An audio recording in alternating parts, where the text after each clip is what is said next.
हे दोस्तों, welcome back to my channel. कैसे हैं आप सब।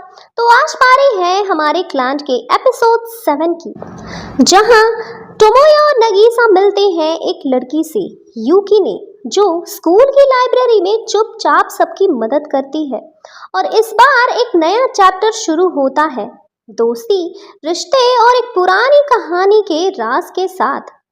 टोमोया और नगीसा लाइब्रेरी में जाते हैं, जहां उनकी मुलाकात होती है यूकिने मियाजावा से, एक सिंपल, काम और काइंड हार्टेड लड़की जो लाइब्रेरी की देखभाल करती है। यूकिने हर एक स्टूडेंट की हेल्प करती है, छोटी मोटी मेडिकल चीजें या इमोशनल सपोर्ट। टोमोया को वो एक अलग ही वाइब देती है, जैसे वो स्कूल के एक अनसंग हीरो हो। सिनोहारा भी आता है और अपनी यूजुअल कॉमेडी लेकर सीन को हल्का बनाता है। वो यूकिने से इम्प्रेस हो जाता है और हर वक्त उससे मिलने लगता है। थोड़े ही दिनों बाद पता चलता है कि यूकिने का बड़ा भाई काजुटो एक लोकल गैंग का लीडर था। एक छोटा लड़का यूकिने के पास आता है और कहता है कि उसकी बहन एक गैंग मेंबर के साथ भाग गई है। यूकिने उसकी हेल्प करने का प्रॉमिस करती है। तब सिनोहारा थोड़ा हेरोइक फील करते हुए यू के सामने यूकिने के भाई काजुटो होने का ड्रामा करता है, ताकि यू को लगे कि उसकी बहन सेफ है। लेकिन ऑब्वियसली ये तो लॉन्ग टर्म नहीं टिकता।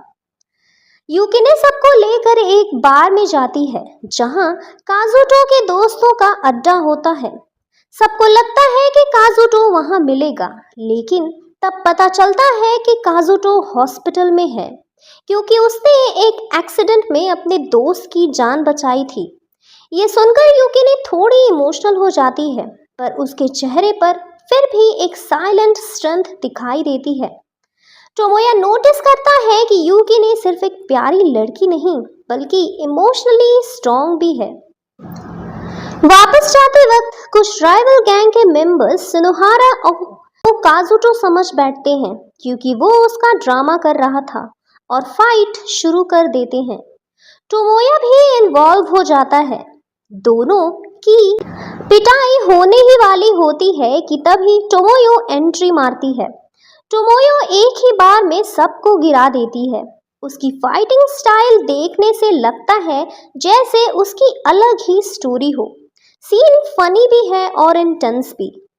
एपिसोड के एंड में टोमोया यूकिने के साथ अकेले बैठा है और उससे कहता है, तुम इतनी शांत हो पर तुम्हारे अंदर कितनी स्ट्रेंथ है ये सबको नहीं दिखाई देता। यूकिने मुस्कुराती है और कहती है, अगर मैं किसी की मदद नहीं कर सकती तो मुझे लगता है मैं कुछ भी नहीं हूँ। ये लाइन टोमोया के दिल को छू जाती है। उसे अपनी लाइफ के बारे में सोचना पड़ता है, उसके रिश्ते, उसके सपने और नगीसा के साथ उसका फ्यूचर। कभी कभी हम उन लोगों से सबसे ज्यादा सीखते हैं जो सबसे कम बोलते हैं। यूकिने की स्टोरी हमें ये सिखाती है कि काइंडनेस और स्ट्रेंथ हमेशा लाउड नहीं होती, कभी कभी वो एक हल्की मुस्कान में छुपी होती है। टोमोया की जर्नी अब सिर्फ उसके और नगीसा के बीच नहीं, बल्कि हर उस रिश्ते के साथ जुड़ी है जो उससे जिंदगी का मतलब सिखा रही है। अगले एपिसोड में स्टोरी लेगी एक और इमोशनल टर्न। तो अगर आप चाहते हैं इस ब्यूटीफुल जर्नी का अगला पार्ट, तो वीडियो को लाइक करें, चैनल को सब्सक्राइब करें और कमेंट में लिखें next episode. See you in the next video. Till then, bye bye.